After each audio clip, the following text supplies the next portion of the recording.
quero ser obediente à missão que me foi dada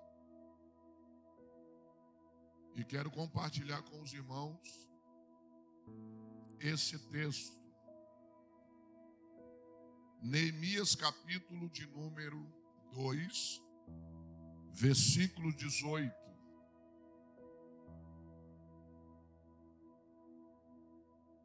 Fazer menção aqui dos nossos irmãos, que eu falei do pastor, esqueci dos nossos irmãos aqui, que a gente também tem tido a oportunidade de conhecer, né? A gente não lembra do nome de todo mundo, mas mora no nosso coração. Amém? Glória a Deus. Neemias capítulo 2, versículo 18, o texto sagrado diz assim, e eu sempre uso da seguinte temática: se na sua igreja você tem o costume de ler de pé, então faça como é na sua igreja. Se sentado, fique também bem à vontade, tá bom? Em nome de Jesus. Vamos então fazer a leitura. E lhes declarei, como a boa mão do meu Deus estivera comigo, e também as palavras que o rei me falara. Então disseram, disponhamo-nos e edifiquemo-nos, e fortaleceram as mãos para a obra. Tem uma outra referência que fala para o projeto. Vamos ler o versículo 18 novamente. E lhes declarei, isso é Neemias falando numa reunião, e lhes declarei como a boa mão do meu Deus estivera comigo, e também as palavras que o rei me falara. Então disseram, disponhamo-nos e edifiquemos, e fortaleceram as mãos para a boa obra. Querido Espírito Santo, lida foi a sua bendita palavra. Ó Deus, e nós estamos aqui, Senhor, para ouvir a sua voz, para ouvir a sua palavra. Palavra essa poderosa, viva, eficaz, inerrante. Palavra, meu Deus, que nos ajusta, nos conserta, nos apruma, nos dá um norte, é luz para os nossos caminhos e lâmpada para os nossos pés. Espírito Santo, fique à vontade aqui nesta manhã. É uma manhã contigo, é uma manhã com Deus. Ó Deus, o Senhor não pode faltar nesta casa, neste lugar. Senhor amado, a presença dos irmãos aqui é importantíssima, mas a tua presença é mais. Ó Deus, em nome de Jesus, eu quero declarar, Senhor, que porventura, se houver, meu Deus, alguma ação demoníaca, meu Deus, tentando minar esse ambiente, este lugar, esta reunião, nós já declaramos que bata em retirada agora em nome de Jesus. E nós declaramos que o único Espírito que tem liberdade a operar, a falar e fazer neste lugar é o Santo Espírito do nosso Deus. Fique à vontade, tome o teu primeiro lugar, Senhor, nesta manhã. Nós te daremos a honra, a glória e o louvor para sempre, no nome de Jesus, em nome de Jesus. Amém? Assenta no seu lugar, por favor. Queridos irmãos, vamos falar de um homem que fez a diferença no seu tempo. Vamos falar de um homem que realizou para Deus uma obra extraordinária em um tempo recorde. Quando nós lemos a história de Neemias e a reconstrução dos muros de Jerusalém, em 52 dias, eu que mexi com obra durante muito tempo, fui construtor civil, eu sei que não é assim, ainda que seja. Hoje nós temos, a construção civil, a tecnologia tem ajudado bastante, tem muita coisa pré-moldada, mas mesmo assim, não é tão fácil e não é tão rápido. E a Bíblia diz que esse homem, ele reconstruiu os muros de Jerusalém, colocou os portais e as portas, finalizou a obra em 52 dias. Isso, para quem conhece um pouco, sabe que é milagre e não tem um outro nome. Mas para que nós falemos um pouco mais sobre Neemias, sobre aquilo que ele fez para Deus, eu preciso retroagir com os irmãos para a gente entender um pouco do tempo em que Neemias viveu e da sua realidade. Neemias está vivendo em um reinado que quem governa é um moço por nome Artaxerxes. Esse reino, para ser mais preciso, ele está acontecendo cerca de 150 anos depois da primeira leva, do início do cativeiro da Babilônia. Todos sabem que o cativeiro da Babilônia foi profetizado por um moço, profeta de Deus, chamado Jeremias. E Jeremias profetizou, Deus falando a sua boca, para que o povo se humilhasse, para que o povo se voltasse para Deus. E a intenção de Deus era poupá-los do cativeiro. Só que a gente conhece o texto e a palavra entrava num ouvido e saía no outro. Mão dura coisa é quando um povo se torna insensível. Eu costumo dizer, queridos, que Deus continua falando. Deus nunca teve problema em falar. O maior problema é o povo não entender a voz de Deus. Queridos, quando nós lemos, Paulo está diante de Festo, na sua prisão, e ele vai explicar acerca da sua conversão, da sua experiência com Deus. E ele relata algo lá muito interessante. Ele diz que quando ele estava vindo ou indo para Damasco, ele foi cercado por uma luz forte. E Deus falou com ele. Mas ele diz o seguinte: as pessoas que estavam comigo viu a luz, ouviu um barulho, mas não entendeu a voz. Quando Jesus está em Jerusalém e o Senhor fala com ele, a Bíblia diz que o povo ouviu um barulho, mas só Jesus entendeu a voz. O mesmo acontece quando ele está no Jordão. Após ele ser batizado, a Bíblia diz que os céus se abrem, desce o Espírito em forma corpórea de uma pomba, e Deus brada na eternidade dizendo: este é o meu filho amado em quem tenho prazer, ou em quem me comprazo. Só quem entendeu a voz foi Jesus e João Batista. O povo ouviu como se fosse um trovão. Irmãos, isso nos preocupa, porque há a possibilidade de nós estarmos no mesmo lugar, no mesmo ambiente, um sentado do lado do outro. Alguém está ouvindo claramente a voz de Deus e o outro não está conseguindo ouvir absolutamente nada. Por quê, pastor? O que falta? Sensibilidade espiritual. Sensibilidade para captar, para entender. E o que Neemias ou que Jeremias está falando, o povo não entende. E aí então Deus traz o cativeiro da Babilônia. O povo é levado para lá em 3 levas. E a primeira delas nós temos ali relatado em Daniel capítulo 1, quando o rei especifica o tipo de pessoa que ele quer que seja levado para a Babilônia. E assim acontece. E entre eles nós temos ali alguns nobres, porque esse foi o pedido: traga gente nobre, traga pessoas que possam aprender aqui na lei da Babilônia. Nabucodonosor tinha algo diferente em relação a outros reinos. Por exemplo, o rei da Síria, ele era perverso, ele era truculento, ele era malvado.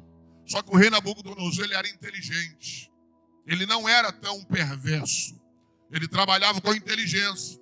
E ele então leva esses homens, e a gente conhece pelo menos 4 deles: Daniel, Ananias, Misael e Azarias. Eu estou falando do início do cativeiro, para eu chegar nos dias de Neemias e você entender em que tempo Neemias viveu e qual era a sua realidade. A Bíblia diz que Nabucodonosor, ele reina por um tempo, mas depois dele se levanta um outro rei, Evil-Merodach. Quem é Evil-Merodach? É o genro de Nabucodonosor. Esse moço, ele assume o trono, casado com a filha de Nabucodonosor, não fica muito tempo no reinado. Depois vem o seu filho, Belsassar. Quando nós lemos a Bíblia diz que Belsassar, ele era filho de Nabucodonosor. Na verdade, não. Ele era neto. E nós conhecemos o desfecho da história desse homem. A Bíblia diz que ele, sem temor nenhum de Deus, ele, numa noite de farra, pega os utensílios do Senhor, e aí Deus se manifesta, escrevendo na parede, Mene, Mene, Tekel, Passim. E aí você conhece, pesado fosse na balança, achado em falta. O reino foi tirado e naquela mesma noite ele morreu. Morreu por quem, pastor?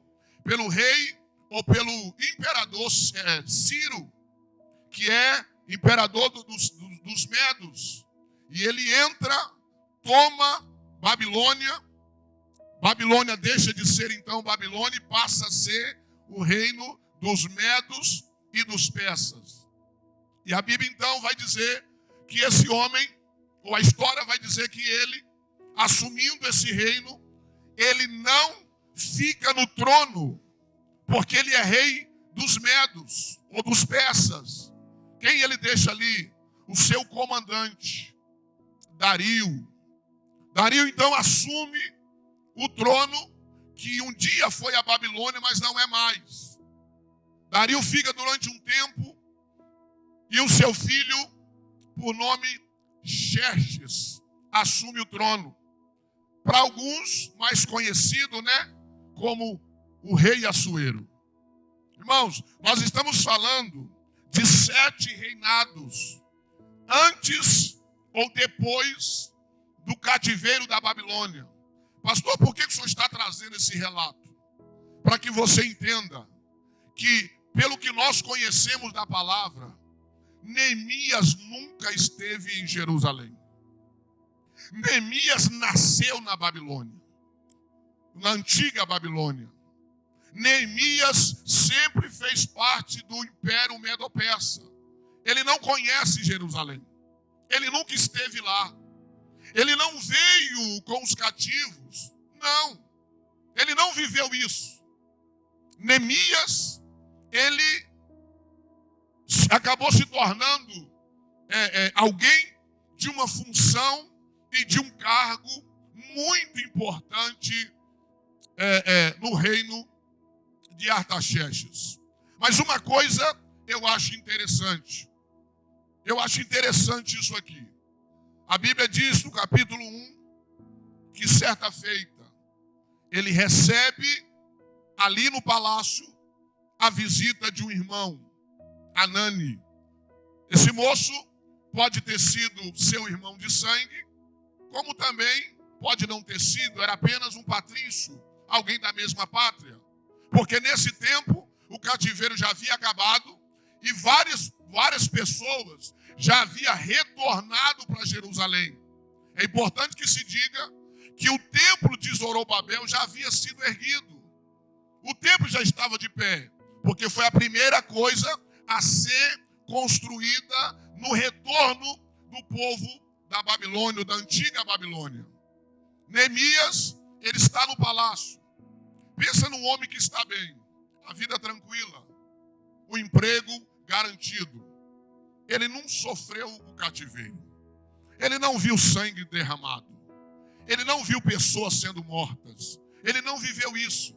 Mas a Bíblia, então, vai dizer que Neemias, quando recebe a visita desse irmão, ele, então, faz uma pergunta que nessa pergunta vai desencadear algo poderoso no seu ministério. Eu abro um parênteses aqui, irmãos, para dizer que não existem pergunta boba. Não existe pergunta besta.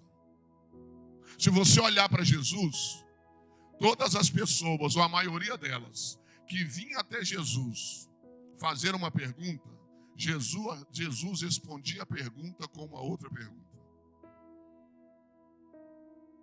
Bom, mestre, com que autoridades fazes o que fazes? Jesus disse assim: eu vou fazer uma outra pergunta para vocês. Se vocês me responderem, eu respondo para vocês. O batismo de João era da terra ou do céu? Eles ficaram sem resposta. Então Jesus também não deu resposta. O jovem rico chegou e disse assim: Jesus, o que devo fazer para herdar a vida eterna? Jesus poderia passar a lista, mas Jesus responde a pergunta com uma outra pergunta: conheces os mandamentos? É ele que dá a resposta da sua própria pergunta. Então, quando esse moço chega até Neemias, Neemias pergunta assim: como estão os nossos irmãos lá em Jerusalém? Anani vai dar um relatório. E aqui, irmãos, começa a história de Neemias.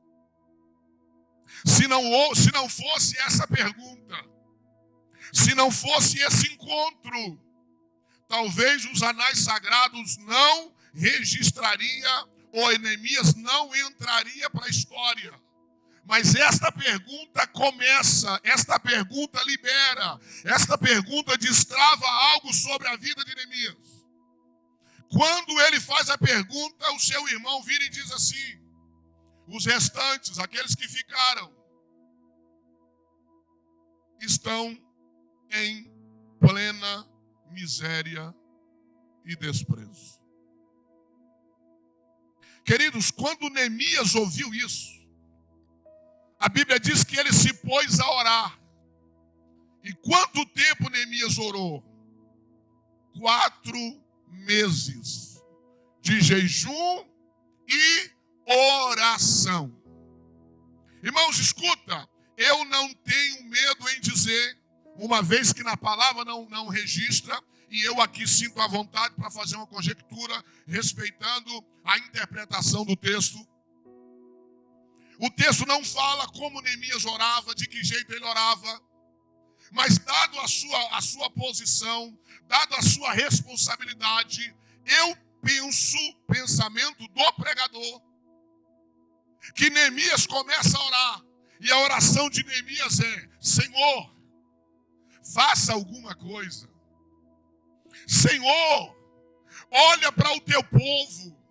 Senhor, eu me coloco como intercessor, como alguém que clama, para que o Senhor envie alguém, para que o Senhor levante alguém, para que o Senhor faça algo pelo teu povo.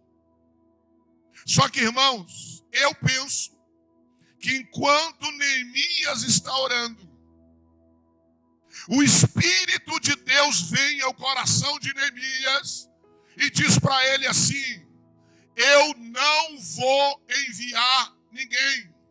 Por quê? Porque você será o enviado. Irmão, você está preparado para isso? Porque normalmente a gente ora assim: Senhor, manda alguém. Senhor, faz. Senhor, realiza. E E aí o Espírito Santo fala assim: olha, eu não tenho outra pessoa para enviar, não. É você. Só que aí sabe o que eu entendo? Para eu entender isso, eu preciso ter sensibilidade espiritual. Porque de repente na minha cabeça, eu estou orando para Deus levantar alguém. E Deus fala: você não percebeu, não? É você o levantado. É você o escolhido. É você que irá. É fácil pedir a Deus para mandar alguém. Irmãos, quando eu ouço Isaías 6, eu percebo algo interessante. Deus não chama Isaías. Deus não convoca, não. Isaías está num tempo de oração. Isaías está num tempo de jejum. Isaías está num tempo de derramamento diante do Senhor. De repente, ecoa na eternidade a seguinte voz. Não é direcionada a Isaías, é um clamor na eternidade. Qual é esse clamor, pastor? A quem enviarei? enviarei quem há de ir por nós. Ele envolvido naquela graça, ele diz: eu vou me candidatar, eu vou me candidatar. Eis-me aqui, Senhor, envia-me a mim.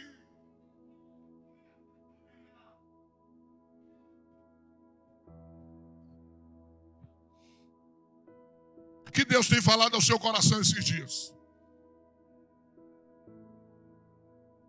Deus tem convocado pessoas esses dias para uma grande obra. Mas sabe qual é a desculpa dela? Senhor, o meu emprego. Eu lembro que quando eu conheci o pastor Vanderlei, ele era um homem que levantava 4 da manhã de motorista para ir trabalhar. E Deus me usou para ele. Eu falei assim: pastor, Deus te chama para algo maior. Mas esse tempo que o senhor está dividindo com o emprego está tirando boa parte daquilo que Deus quer fazer na vida do senhor. Ele disse: pastor, mas como será? Eu falei: não sei, Deus vai prover, Deus vai mover. Eu acho que 2 ou 3 meses depois ele chegou e falou: pastor, Deus moveu poderosamente e hoje eu só estou para a obra.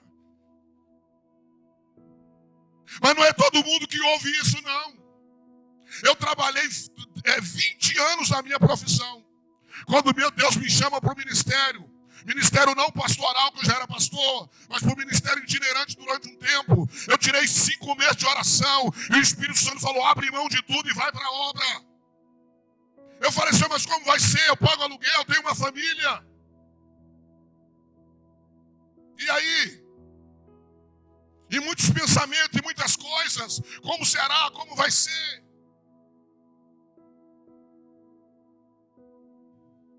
Mas eu consegui ouvir a voz de Deus.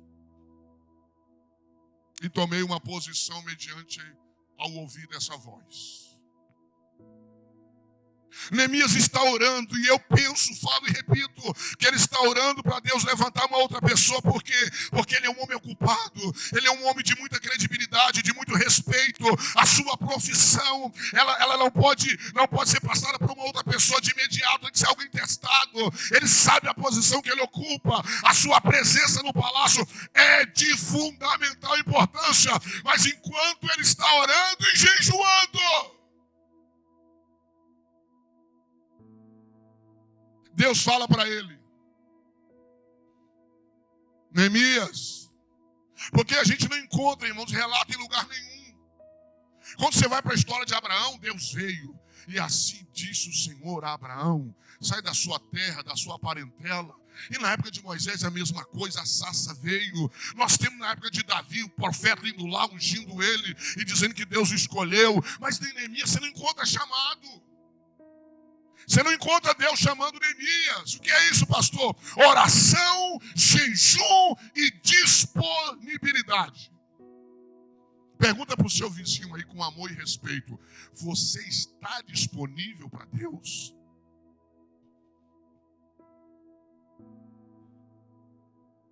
Ou você está condicionado? Deus, o senhor pode até me usar, mas assim, eu estou muito agarrado no serviço lá, Deus. Senhor, mas assim, o senhor sabe, né? A gente precisa conquistar alguma coisa, tem a prestação do carro. O senhor sabe, né? O carrinho está velho, eu quero trocar um outro. Eu vim até de Uber hoje, porque meu carro deu problema ontem, está lá na oficina, só vai ser liberado na quarta-feira. Não sei nem como vai ser esse final de semana. Mas assim, Deus proverá. Você está disponível para Deus? Enche-me até transbordar. Para quê, Jesus?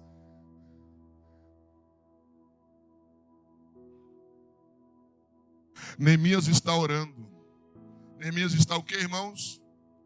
E jejuando durante 4 meses. E nesse tempo de oração, de jejum. E aí sabe o que eu aprendi? Que a oração não é, e o jejum não é para Deus falar comigo. Pastor, o que é isso? Absolutamente. A oração e jejum é para que eu esteja sensível à voz de Deus.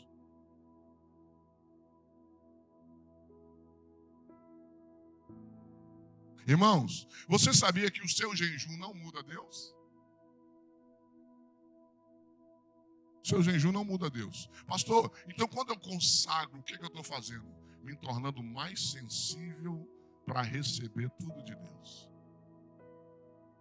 Porque só entende as coisas do Espírito aquele que está no Espírito. Só entende as coisas de Deus pelo Espírito de Deus. E só entende as coisas do homem pelo Espírito do homem. Aleluia ou não? Neemias tirou 40 dias ou 4 meses de jejum e oração. Pastor, mas o que moveu Neemias? Qual foi o motivo de Neemias estar durante 4 meses em oração e jejum? Por pessoas. Irmãos, o que movia Neemias era a gente. Ah, Jesus, deixa eu falar isso aqui. Tem gente que ora, tem gente que jejua, tem gente que faz de tudo, com o coração fechado, com A, com B, com C. Irmãos, olha uma pergunta. O que te move a fazer o que você faz? Uma outra pergunta. Por que você faz o que você faz? O que moveu Neemias a se tornar sensível diante de Deus não foi por uma conquista própria, não foi por um benefício próprio, mas foi por aquilo que Deus mais ama. O que é, pastor? Gente. Ah, pastor, mas lidar com gente é difícil, então você não serve para andar com Deus, não, porque se tem uma coisa que Deus ama é gente. Pastor, mas gente é muito difícil, irmãos. Tem gente que escuta o que eu vou te falar. Às vezes a gente é ferido por pessoas e a gente tenta fechar o coração para pessoas. Só que escuta, é gente que te fere e gente que te sara. Esse é o instrumento de Deus. Da mesma forma que uma pessoa te feriu, é outra pessoa que Deus vai usar para te curar. Então não feche o coração para gente, para pessoas. Ah, pastor, estou decepcionado, irmão do céu.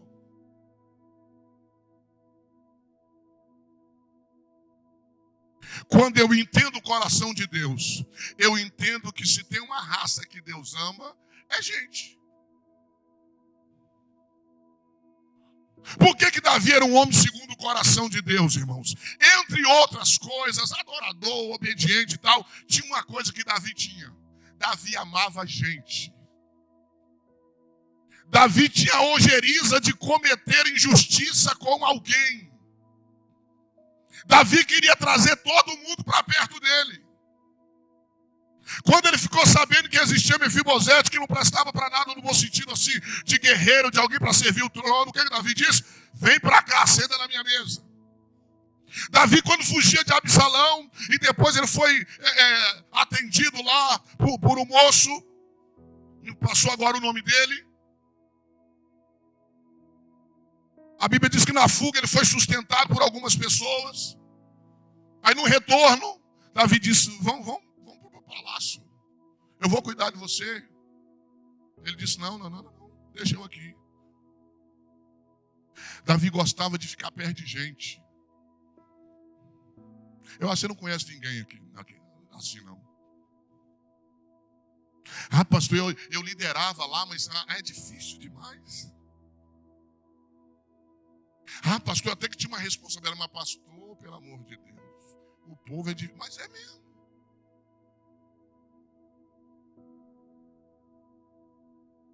Irmãos, escuta isso aqui. Neemias, ele tem uma profissão, mas ele não tem um chamado. Vou repetir. Obrigado, meu pastor. Neemias tem uma profissão, mas não tem um chamado. Pastor, e como descobrir o meu chamado? Aquilo que te faz orar, aquilo que te faz jejuar e aquilo que te faz chorar, esse é um sinal do seu chamado. Você tem chorado por algo? Você tem jejuado por algo? Que não seja você. Então você de fato está envolvido em algo. Então de fato Deus despertou em você um chamado. Porque chamado é assim, irmãos. Tá difícil, mas se tirar eu morro. Eu nunca vi um pastor que não reclamasse do pastoreio. Eu nunca vi. Da dificuldade. Mas quem é chamado, tira o povo dele para ver se ele não morre. Por quê? Porque é o chamado. Tá difícil, mas eu vivo para isso. Eu fui chamado para isso. Eu fui escolhido para isso. Eu vou orar por isso. Eu vou jejuar por isso. Eu vou chorar por isso.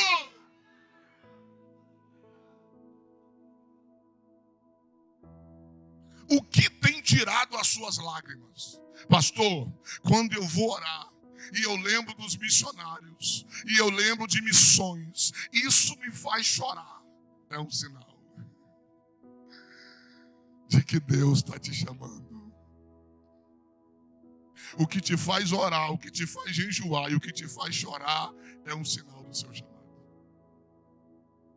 A Bíblia diz que Neemias, quando ouviu a notícia, assentou, chorou, se lamentou e se pôs a orar. E nesse tempo, um chamado é despertado na vida de um homem. Extremamente compromissado, mas extremamente disponível. Ah, irmãos, a minha oração aqui esta manhã, que o Espírito de Deus passeie nesta casa e encontre corações dizendo: eis-me aqui, Senhor. Eu não sei para quê, eu não sei onde, eu não sei de que maneira, mas eu estou disponível. Quem pode levantar as mãos por esta palavra, abrir a sua boca e glorificar o nome do Senhor?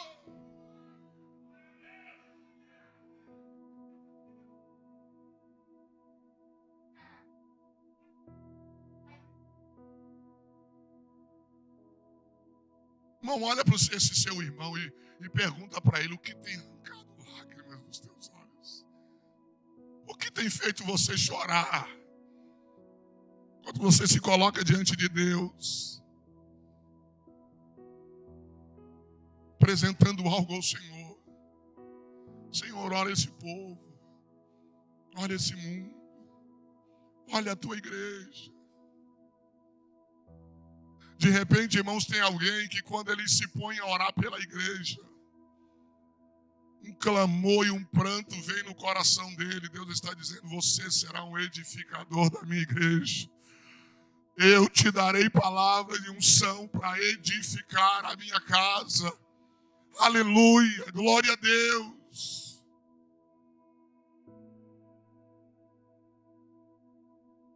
Quando nós lemos Neemias capítulo 2, versículo 18, é quase a conclusão da história. Mas a gente precisa entender qual foi o trajeto.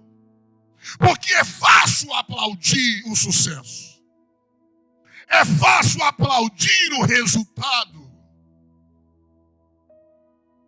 Mas e o processo? Nem Deus revela. Deus mostra o destino, mas esconde o processo.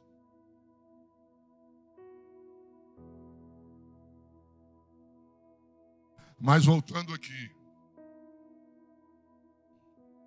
Neemias se colocou a orar e disse: Senhor, o Senhor falou com o teu servo Moisés, que se o povo pecasse, o Senhor espalharia.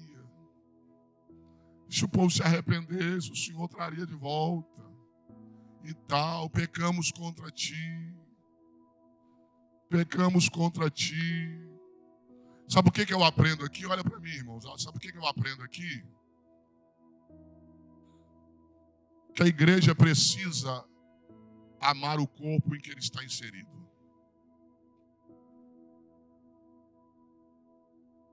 Tem gente que fala tanto mal da igreja e não sabe o que está falando dele mesmo.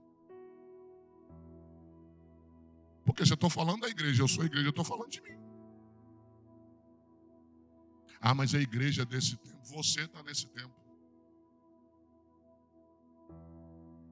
E sabe o que eu aprendo? Deus, quando olha para a igreja, não vê unidade, vê o coletivo. O seu problema é o nosso problema, o meu problema é o seu problema. Aleluia ou não? Vamos parar de falar da igreja e orar pela igreja. Quando alguém estiver falando mal da igreja, está falando de você. Não aceite falar mal de você. Não vai começar, porque a igreja, não sei, porque a igreja, porque a igreja. É claro que tem hora que a gente, né, como posicionador, faz algumas observações para a gente ajustar. Mas Neemias se coloca, Neemias se inclui. A maioria das pessoas que oraram por um avivamento não dizia, Senhor, o teu povo. Eles diziam, nós. Neemias nunca esteve lá. Mas Neemias disse assim, nós pecamos. Daniel disse, nós pecamos. Se eu faço parte do corpo, direto ou indiretamente, eu estou misturado. Ah, porque a minha igreja não fala do corpo que você está inserido. Você está falando de você sem perceber.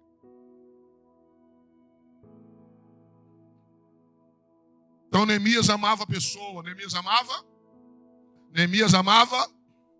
O que moveu Neemias a orar e jejuar foi pessoas. Foi aquilo que Deus mais ama.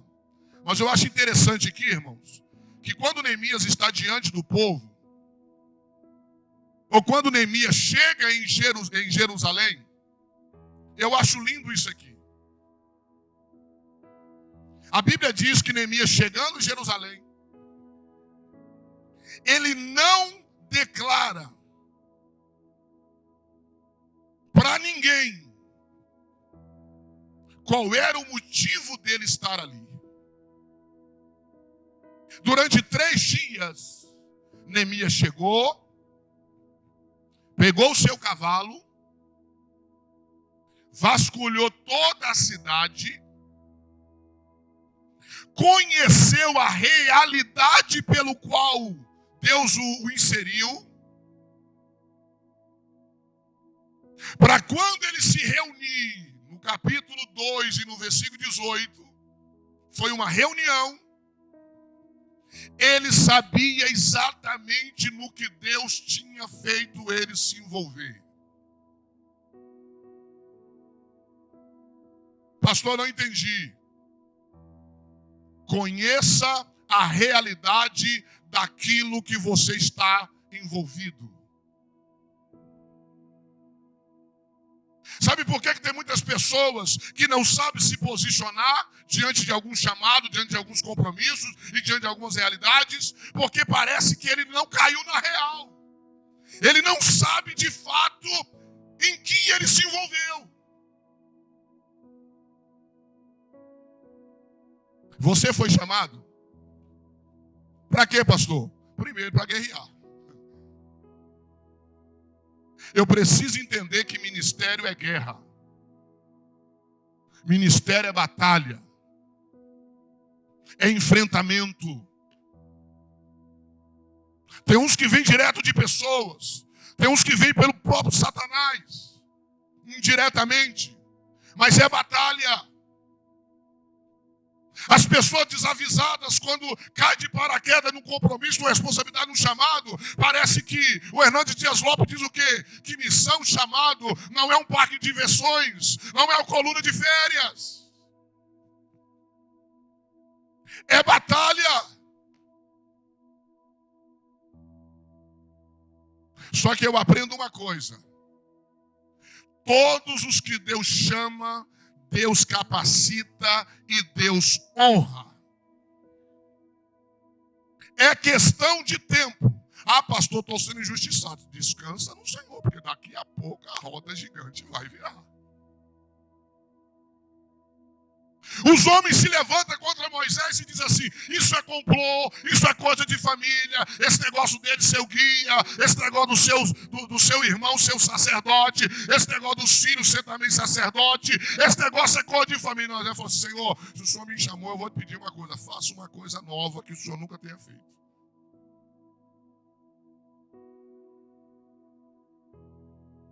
Eu posso imaginar que Deus lá do céu falou: deixa comigo.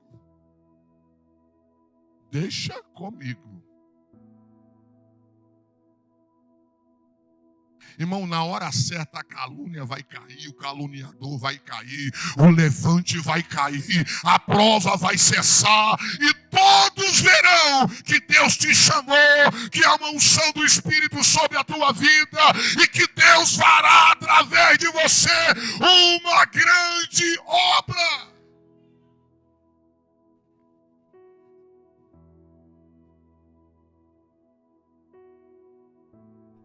Neemias chega em Jerusalém, caminha, conhece a realidade, muitos monturos, muitos destroços, muita destruição. Para quando ele reunir o povo, e o povo dizer assim: ô Neemias, você nem é daqui. Você caiu aqui de paraquedas. Não, de paraquedas não. Eu já sei a realidade de vocês. Eu já sei em que Deus me envolveu. Eu já sei o que vou enfrentar. Fique em paz. Já está tudo na oração e no jejum.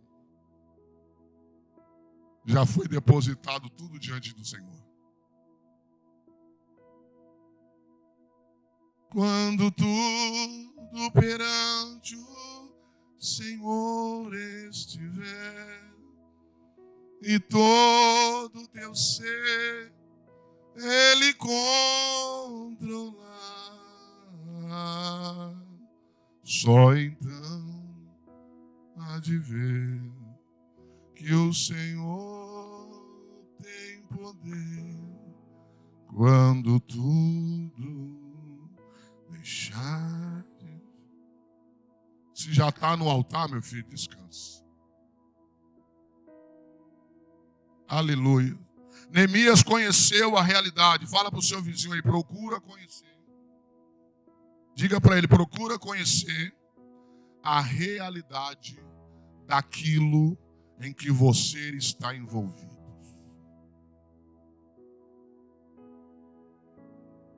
Conheça o tamanho e a importância da missão que Deus te deu. E quando você conhecer isso, levanta 10 mil ou 11 mil. Cai 1.000 ao lado, 10 mil à direita e você continua, porque você sabe o Deus que te chamou, você sabe aonde você quer chegar e você sabe que Ele é fiel para garantir e para sustentar aqueles que Ele escolhe. Aleluias.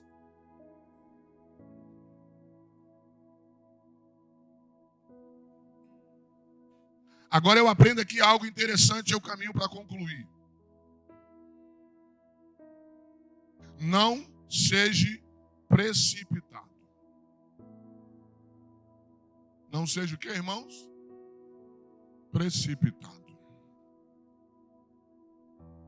Durante 3 dias, eu falei aqui, repito, Neemias não declarou a ninguém o motivo pelo qual ele estava ali em Jerusalém. Por que isso é importante, pastor? Porque, irmãos, escuta isso aqui. Quem se revela antes do tempo, desperta inimigos antes da hora. Eu falei aqui que cada fase que Deus sinaliza na nossa vida é um tipo de desafio. Em cada nível que Deus nos coloca, é um tipo de inimigo a ser enfrentado. Se Neemias se revela antes do tempo, sem conhecer a realidade em que ele está envolvido, o que ia acontecer?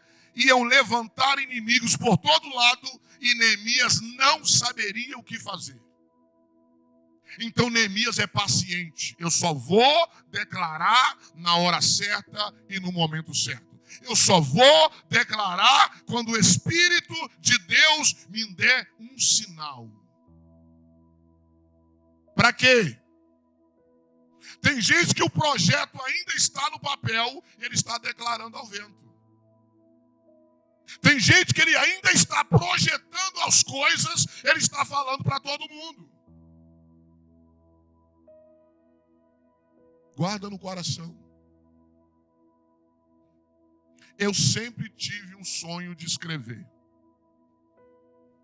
Sempre tive um sonho de registrar algumas coisas que o Espírito havia entregue ao meu espírito.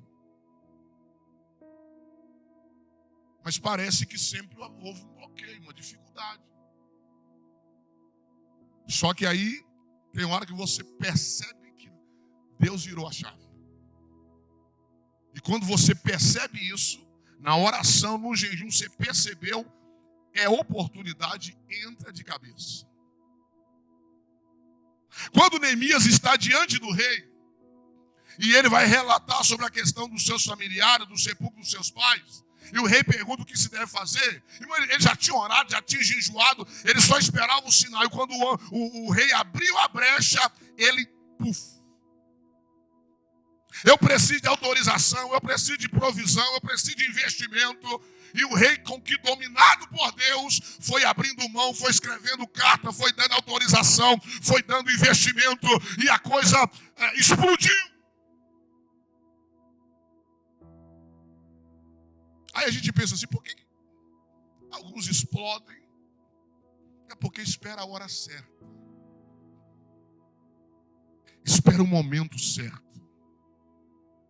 Na oração e no jejum, Deus vai dar o sinal. E sabe o que é interessante em relação aos sinais? Que às vezes o sinal não é coisa grande. Oh, meu Deus. Elias está orando, manda o moço ir, ele vai 3, 4, 5, 6 vezes. Na 7ª ele volta e diz assim, Elias, eu vejo uma pequena nuvem do tamanho da mão de um homem.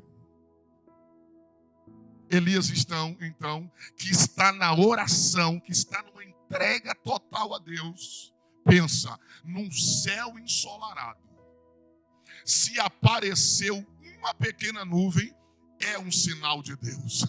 Está vindo chuva por aí. Por que, Elias? É porque eu já ouço barulho de quê? Se você ler o texto, você vai ouvir ele dizer assim, eu ouço barulho de uma poderosa chuva. Detalhe, ele estava no monte e ainda não estava orando. O céu estava limpo, mas no Espírito, Deus já havia sinalizado que algo poderoso e grandioso iria acontecer. Leia o texto lá. Antes que ele esteja orando para Deus mandar chuva, ele diz, eu ouço barulho de uma chuva poderosa. Aí quando ele está orando, que ele manda o moço, vai de 1, 2, 3, 4, 5, 6, 7, na 7ª quando ele volta, quando ele pensa, se é nuvem é sinal. Irmãos, eu não preciso ver grandes coisas, eu só preciso de um sinal. É por isso que é importante sensibilidade com Deus. É por isso que é importante uma manhã dessa com Deus. Encontrei muita gente na praia, foi para não sei que lugar. Você está aqui com o coração quebrantado, buscando mais de Deus. Por quê, pastor?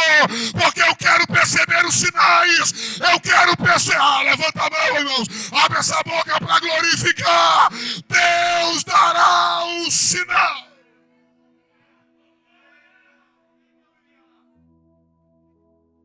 E a Bíblia diz que quando Elias entendeu o sinal, a pequena nuvem fechou o céu.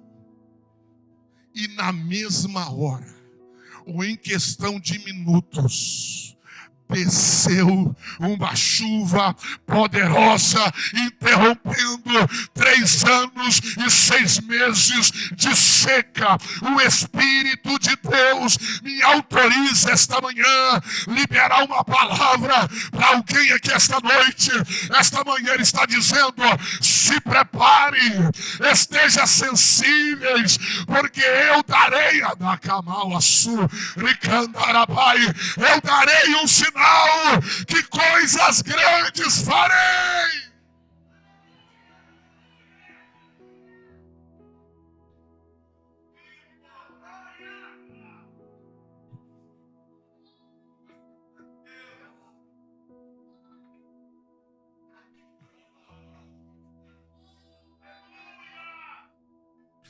Tem sinais de Deus. O Espírito de Deus fala ao meu espírito que esta manhã é sinal de Deus para alguém aqui. Aleluia. Tem alguém sensível que está entendendo o que o Espírito de Deus está sinalizando na manhã deste dia.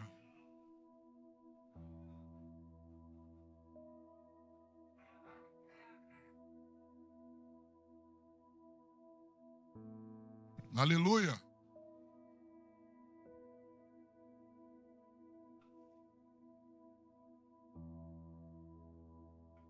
Deus é um Deus de sinais, irmãos.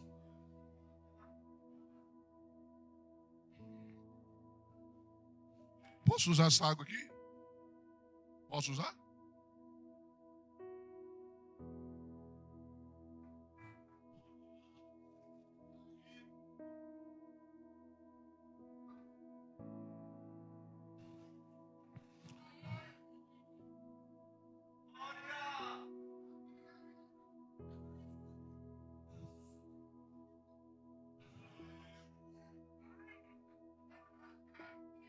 Tocou-me, Jesus, tocou-me, de paz Ele encheu meu coração. Quando o Senhor Jesus me tocou, livrou-me.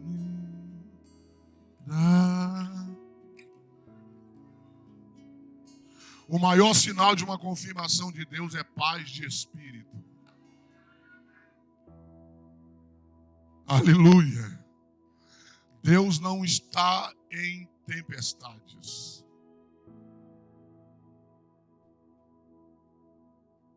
Ele age nelas. Mas a paz, toda aflição de espírito,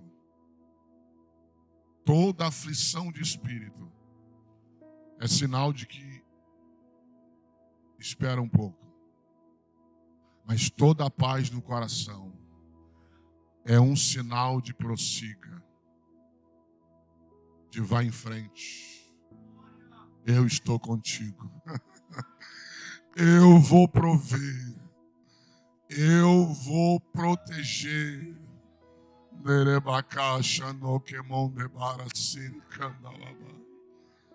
Aleluia. Diga comigo assim: de copeiro a governador. Eu falei aqui antes e repito: tudo que Deus, ou tudo que eu, aliás, preciso para ser, ter ou fazer aquilo que Deus designou para mim como missão na terra, já está em mim, já está em você. Então eu não tenho medo, eu não tenho dúvida em afirmar que na eternidade, para Deus, Neemias nunca foi copeiro. Ele sempre foi governador.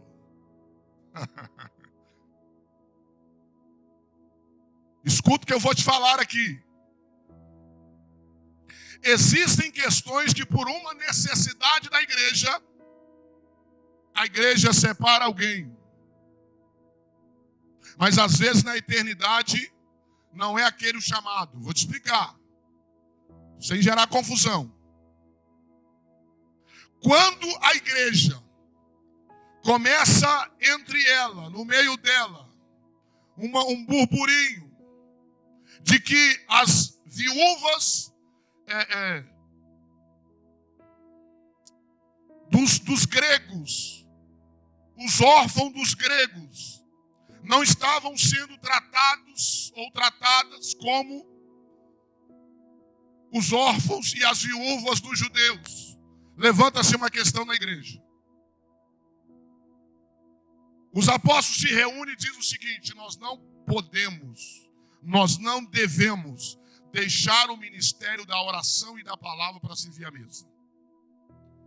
escolha dentre vocês 7 homens de boa reputação, cheio de sabedoria e cheio do Espírito Santo, e constitua sobre esse negócio. Ou seja, ali foi instituído o diaconato da igreja.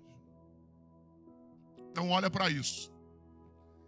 Estevão, para a igreja, era um diácono. Para Deus, ele sempre foi um evangelista. Pastor, como entender isso? Estevão, cheio do Espírito Santo.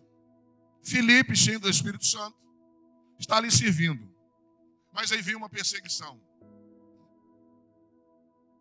Deus sempre fará algo para despertar algo em você. Irmãos, escuta o que eu vou te falar. Talvez Deus vai permitir uma prova para despertar algo em você. Talvez Deus vai permitir que você passe por um desafio. Para quê? Para te ver sofrer? Não. Para despertar algo em você. Irmão, prova de crente não é sofrimento. É Deus forjando para algo. Eu vejo as pessoas, não, Deus vai te dar vitória, Deus vai te dar bem. Mas eu te pergunto, você que está no meio desse desafio, já percebeu por que Deus permitiu isso? Eu preciso fazer a leitura. Porque olha isso. A Bíblia diz que Satanás está diante de Deus. Deus pergunta então se Satanás tinha visto Jó. Ele disse sim. Mas tem um detalhe que Satanás vai falar. Satanás diz assim: tu tens cercado ele de bem. Ou seja, os salvos estão cercados. Há um cerco de Deus na sua vida. E que o diabo não pode ultrapassar sem permissão de Deus. Agora olha isso. A Bíblia diz então que quando Deus pergunta para Satanás, Satanás não disse assim: deixe eu tocar. Satanás diz assim: toca nele. O diabo está dizendo para Deus: toca nele e você verá se ele não blasfema. Ou seja, o Satanás está reconhecendo que se ele só pode tocar se Deus permitir. Só que de Deus não vem o mal. Deus utiliza do mal para provar o cristão, para forjar nele alguma coisa. Porque de Deus não vem o mal. Agora olha isso. Jó está na prova. Jó está? Jó está? Só que Jó, prostrados na cinza, ele libera uma palavra que confirma o que o diabo acabou de falar para Deus. Jó diz assim: Deus deu. O diabo tomou? O diabo tirou? Quem tirou? Não, quem de fato havia tirado? O diabo. Porque foi ele que tocou. Assim ou não? Deus não pratica o mal. Ele utiliza do inimigo para provar. E ele não dá prova que nós não podemos resistir. Então quem de fato tocou foi o diabo. Só que o que Jó disse? Deus deu e Deus... O que ele está dizendo?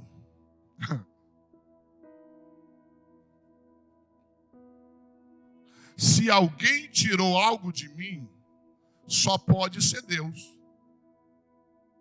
Porque tudo que eu tenho foi Deus que me deu. O diabo só pode tirar aquilo que ele deu. Se é Deus que está tirando o que ele deu, ou se eu estou perdendo algo que Deus deu, só pode ser Deus tirando. Não, você não pegou, mas eu vou te explicar. Jó está dizendo assim: o diabo não tem legalidade na minha vida. Se eu perdi alguma coisa, Deus permitiu.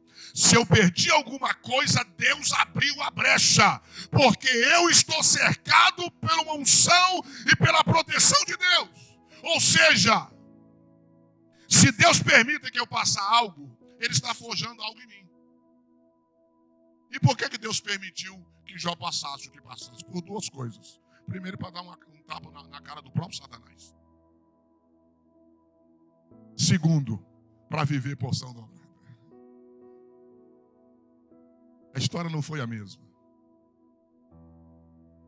Então escuta. Para Deus, Neemias sempre foi governador. Porque esse é o chamado. Uma coisa é a profissão, outra coisa é o chamado. Filipe, para Deus, sempre foi evangelista.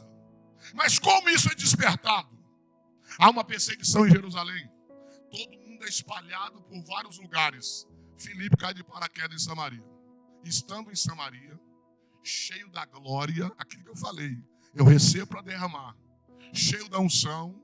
Filipe olha para um lado, tem gente endemoniada. Filipe olha para o outro, tem gente perturbada. Diz, não. Eu preciso ser agente de Deus aqui. Eu preciso abrir a minha boca aqui. E talvez foi para debaixo de uma árvore, talvez foi para uma esquina de uma casa, e no grito começou a falar do amor de Deus. De repente, uma multidão tomou a cidade. Gente curada, gente liberta. E quando você olha o texto sagrado, a Bíblia diz que Filipe, o evangelista, pai de 4 filhas profetisas.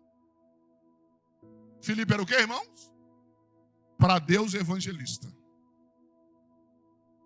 Mas por uma necessidade, irmãos, é sempre assim. A igreja, por uma necessidade, levanta um líder para uma coisa.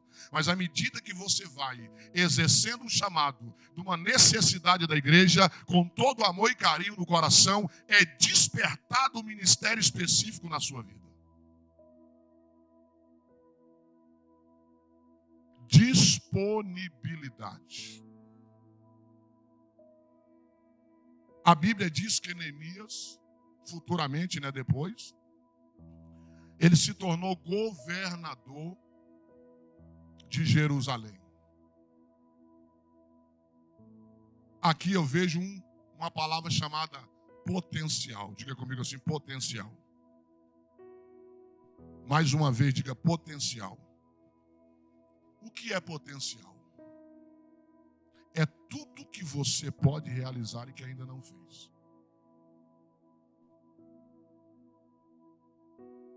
É tudo que você é capaz de fazer, mas ainda não teve coragem para fazer. É tudo que Deus colocou em você, mas você ainda não se dispôs a viver tudo isso.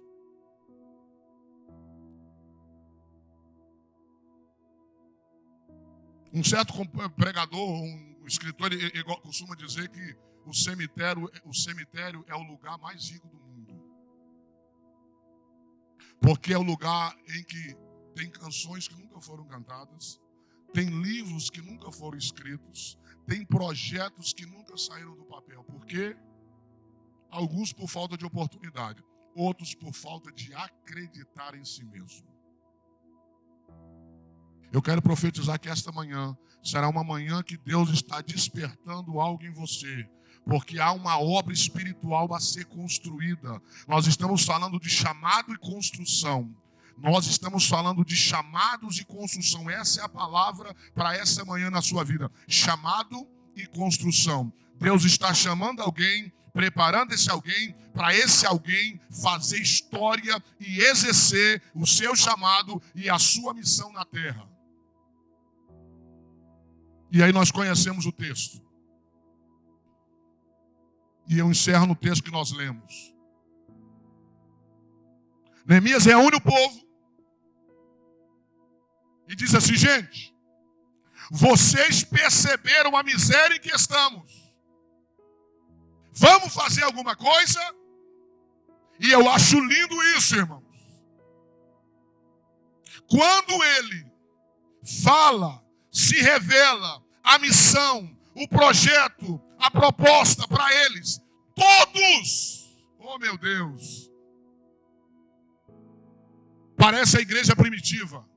Porque quando você lê a história da igreja primitiva, todos estavam juntos, todos obedeciam a palavra, todos comiam junto, todos estavam orando. É todos, é sempre todos, é sempre todos. A igreja é o todo, a igreja não é uma pessoa, a igreja não são 10, a igreja é o todo, é todos. Uma das palavras que ressalta a igreja primitiva é: todos estavam juntos, todos estavam na oração, todos obedeciam a doutrina dos apóstolos, era sempre todos. Quando Neemias passa a visão, passa o projeto, irmãos, magistrados, doutores, todo mundo se dispõe à obra. Irmãos, hoje eu sou pastor de igreja. Fiquei 10 anos só atendendo convites como itinerante. Hoje eu estou pastoreando há 11 meses. Vai fazer depois de amanhã. E eu conheço muito essa questão do todos. Oh, meu Deus. Você faz uma convocação. É desculpa das mais desfarrapadas. Até que a caixa d'água pegou fogo.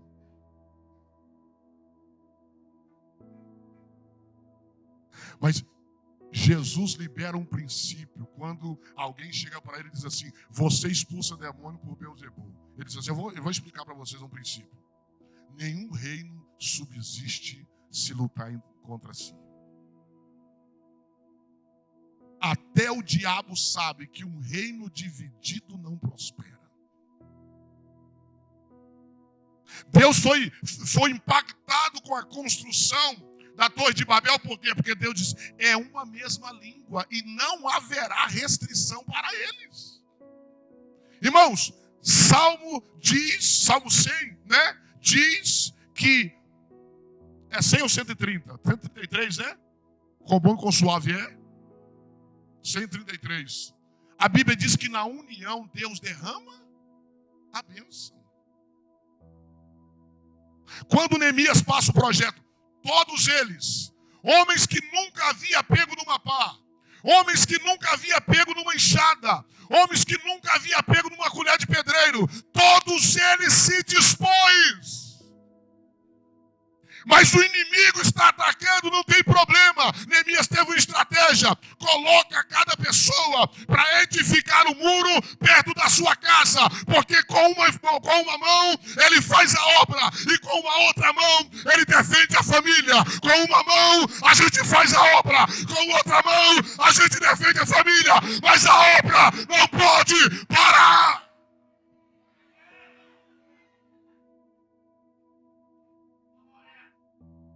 Gente, se o problema é que a gente tem que trabalhar e tem que cuidar da família, então tive uma ideia: eu vou colocar cada pai de família próximo da sua casa. Porque a família tem que ser cuidada, mas a obra não pode parar. Eu não posso dizer assim: não, eu não vou cuidar da obra por causa da minha casa. Pelo amor de Deus, meu filho, faz as duas coisas. O reino é assim: cuida da casa e faz a obra. Faça a obra e cuida da casa. Eu falei, fiquei 10 anos como itinerante. Eu viajava e não ficava mais de 15 dias fora. Eu fui orientado por um mentor. Ele disse assim: Israel, não fique mais de 15 dias fora de casa. Sabe por quê?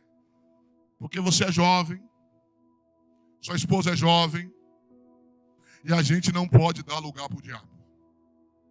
Atendi alguns convites, 15 dias, voltava para casa. Ficava 15 dias em casa com a minha família. Entendendo alguma coisa, resolvendo alguma situação,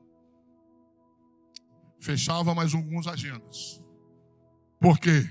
Porque eu preciso cuidar do reino, mas eu preciso cuidar da casa. Diga para o seu vizinho: cuida do reino e proteja a sua casa. Diga: proteja a sua casa e cuida do reino. Diga comigo assim: as duas coisas. As duas coisas.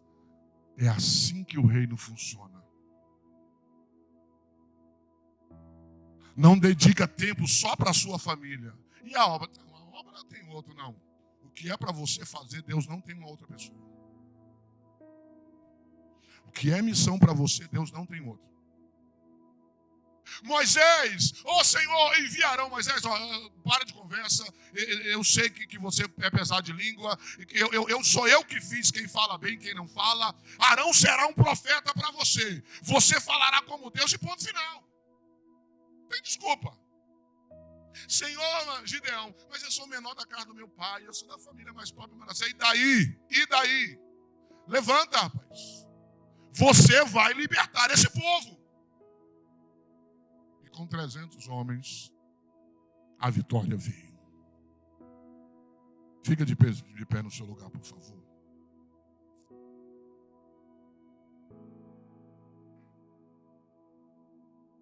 A palavra que o Espírito de Deus coloca no meu espírito, diante de tudo que eu falei aqui,